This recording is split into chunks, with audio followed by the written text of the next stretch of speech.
I've never discussed my business or their business, my sons or daughters. I never discussed a single thing with my son about anything having to do with Ukraine. I've never spoken to my son about his overseas business dealings. No, of course not. You only talk directly to his business partners, golf with them, and even had them visit you at the White House. And that's just Devon Archer we're talking about. Here's another name that you should all know.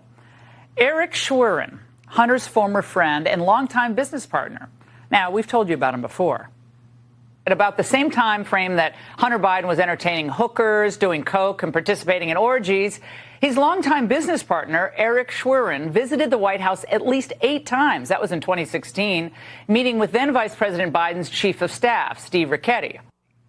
All right. It turned out that it was much more than that. We learned today that Schwerin visited the Obama White House and then VP Joe Biden's residence, not 8 times, not 10 times, but at least 36 times between 2009 and 2016. Now, one of those visits was a 2010 sit-down with the big guy in the West Wing.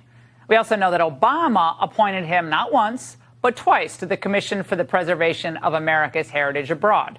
Joining me now, Florida Congressman Byron Donalds of the Oversight Committee. All right, Congressman, this is getting more and more interesting.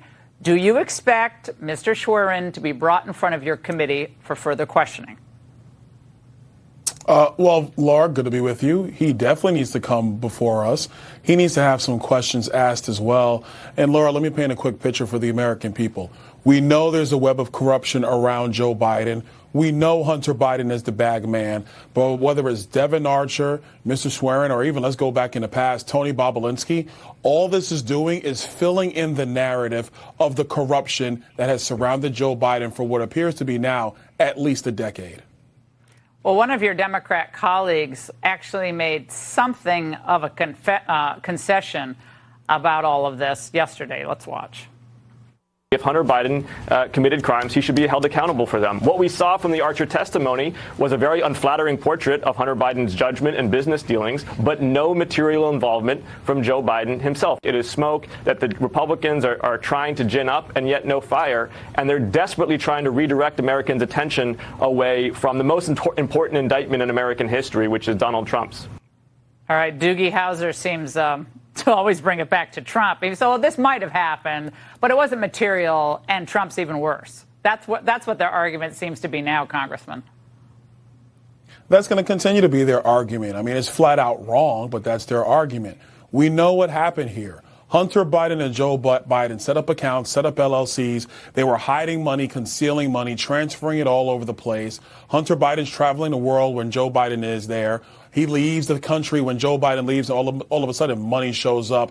You don't have to be a rocket scientist to see this.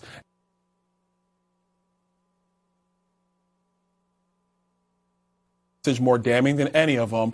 Hunter Biden texting his daughter saying, at least you don't have to give me half your salary the way I have to pay the bills for this entire family. Something tells me Joe Biden's involved in that as well.